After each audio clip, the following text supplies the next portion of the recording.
Maintenant que l'on a vu la forme canonique associée à un polynôme de degré 2, eh bien on va voir comment factoriser davantage cette forme canonique, et on va voir que ce n'est pas toujours possible. D'ailleurs, tout va dépendre du signe du discriminant delta. Alors ici, pour rappel, on a mis la forme canonique de ce polynôme de degré 2. Et le premier cas de figure, ça va être si delta est strictement négatif.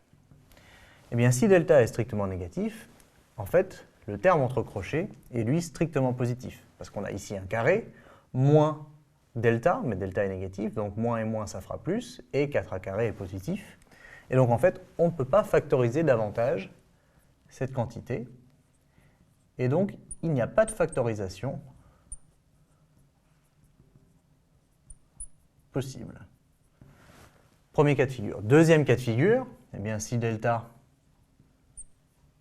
égale 0, ce qui peut arriver, si delta égale 0, ce terme disparaît et ben, c'est factorisé.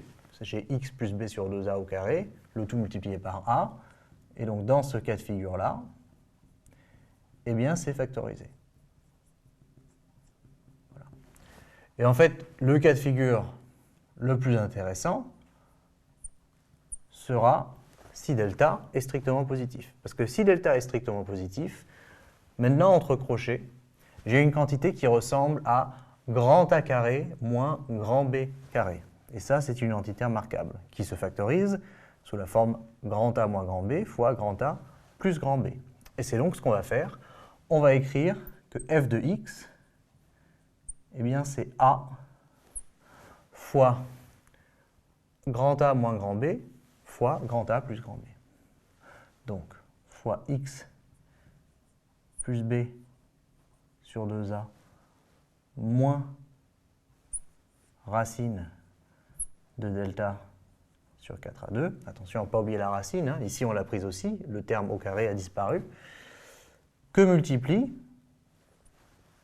x plus b sur 2a, cette fois-ci plus la racine de delta sur 4a carré. Voilà.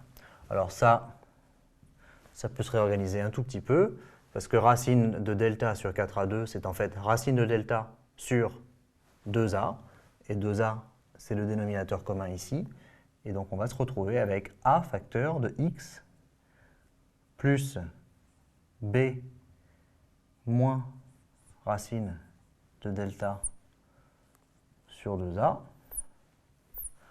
que multiplie x plus b plus racine de delta sur 2a. Et là, on ne pourra plus factoriser davantage. On a bien la forme factorisée de ce polynôme. Et c'est dans le cas de figure où le discriminant est strictement positif. Alors on va faire 3 exemples dans la foulée pour illustrer chaque cas de figure. Et on va voir qu'effectivement, quand delta est strictement positif, on peut arriver à ce genre de factorisation. Pour illustrer la factorisation de la forme canonique, voici 3 exemples, et on va les prendre dans l'ordre. Le premier, f de x égale 2x2 plus x plus 1. On va calculer delta, on va regarder le signe, et on va déterminer si on peut factoriser ou non.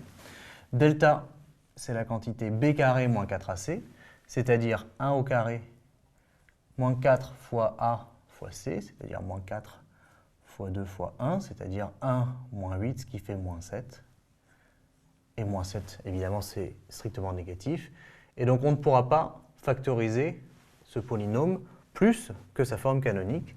Et on devra donc se contenter de f de x est égal à 2 facteurs de x plus 1 quart au carré plus 7 16e.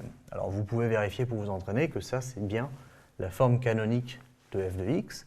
Et effectivement, ici, j'ai un plus entre ces deux termes, donc je ne peux pas reconnaître du A2 moins B2, donc je ne peux pas factoriser davantage.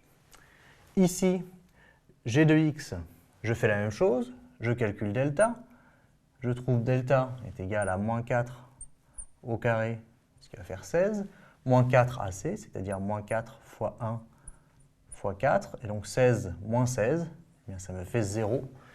Et donc, c'est factorisé pour g de x dès lors que je l'écris sous forme canonique, et ce sera la meilleure factorisation possible. Et sous forme canonique, vous pouvez vérifier, en fait, ou vous pouvez même directement le reconnaître, g de x, c'est x moins 2 au carré. Voilà. Donc ça, effectivement, c'est bien la forme factorisée. Et puis, dernier cas de figure, h de x. Eh bien, pour h de x, je calcule delta. Delta, c'est b au carré, c'est-à-dire 1 moins 4 fois ac, c'est-à-dire fois 1 fois moins 2. Ça me fait 1 plus 8, ce qui fait 9, strictement positif.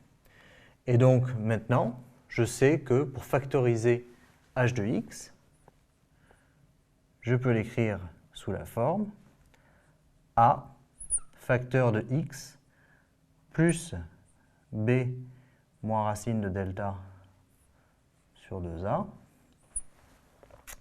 fois x plus b plus racine de delta sur 2a. Alors c'est assez simple, racine de delta, eh bien, ça vaut 3, d'accord? Et en fait, on pourrait aussi dire que normalement, on doit considérer moins 3, mais ça ne change rien, donc les rôles vont s'inverser ici. Et donc, a vaut 1, b vaut 1, et delta, ici, vaut 9, donc racine de delta 3. Et donc ça va me faire x plus, alors b qui vaut 1, moins 3 sur 2, ça va me faire moins 2 sur 2, et donc ça va me faire moins 1, facteur de x, plus 1 plus 3 sur 2, c'est-à-dire 2. Autrement dit, ça se factorise sous la forme x moins 1 fois x plus 2.